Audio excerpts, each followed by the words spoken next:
The second part of the small group planning, implementation, and reflection assignment asks you to write up your small group activity using the provided template.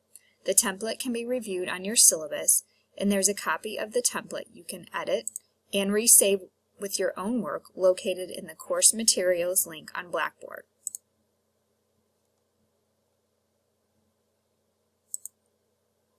Once you open up the template, you will use much of the information from your pre-planning reflection to plug into the various sections of the activity plan. Let's go through each section. At the top, be sure to list the name of your activity next to the title of the activity heading. For the section on children's interests, you will fill in the information you listed in your pre-planning reflection. This doesn't need to be a long description, just something brief. You can refer to the sample plans that I have been placing in the learning modules to see the types of statements I've used for this section. For example, you might say something like, I have observed the children playing restaurant multiple days in a row in the house area. Because of this, I have decided to have the children create menus to place in this area for their play. For the age of children, you will leave as is because you are developing this activity for a preschool group of children who are 3 to 5 years old. For the curriculum content area, you will list the curriculum content area this activity supports. For example, math, literacy, science, social studies, etc. For the section on learning standards, you will plug in the standards that you chose and reflected on in your pre-planning reflection. Please don't write just the letters and number of the standards. Please type out the full written standard and include the letters and numbers from the Illinois Early Learning and Development Standards. When typing up the materials, you will need to bullet point a list of all the materials you will use for this small group activity. Think about everything that you would potentially use for this activity. Add-on materials are materials that you don't present at first, but bring out if you see the activity going a different direction. You use them to re-interest the children in the activity, or use to add challenges to the existing activity. Think about additional materials that you could use to supplement the activity. You don't need to list many materials in this section, but list some items that you may need to use based on the reasons explained above. When introducing the activity, you will list exactly what you will say and do to introduce the activity.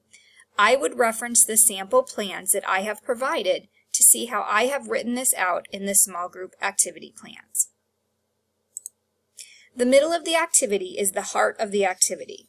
List in detail what the children will be doing during the activity. List specific ways you will support and scaffold the individual needs of the students. List specific questions you will ask to encourage child language and thought.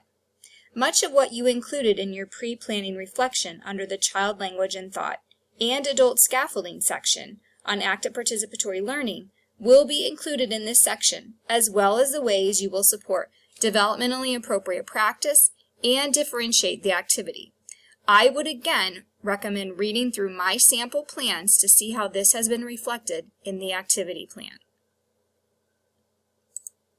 For the conclusion of the activity, you will list how you will conclude this activity and specifically transition to the next part of the daily routine. Make sure you list exactly how you will wrap up the activity as well as cleanup. This part of the activity is a good time to do a last check for understanding. For example, maybe have the children share something specific about the activity before fully wrapping up. You then need to list how you will transition to the next activity. For example, the children will fly like a butterfly to line up to wash their hands for lunch. Again, reference the sample plans for this section. For the section on follow-up ideas, you will list additional activities that you could implement to support the interests of the children. For example, if the interest has to do with pumpkins, what other activities could you implement to support that interest? The activity doesn't have to relate to the activity in your plan. It just has to support the interest. It can also be in whatever content area you choose. If this plan was for math, Your ideas could include activities that reflect the content areas of art, literacy, or science. You don't need many ideas, but please include at least 3 to 5. For the final section on assessment, you will answer the question, how will you know the children met the standards of the activity?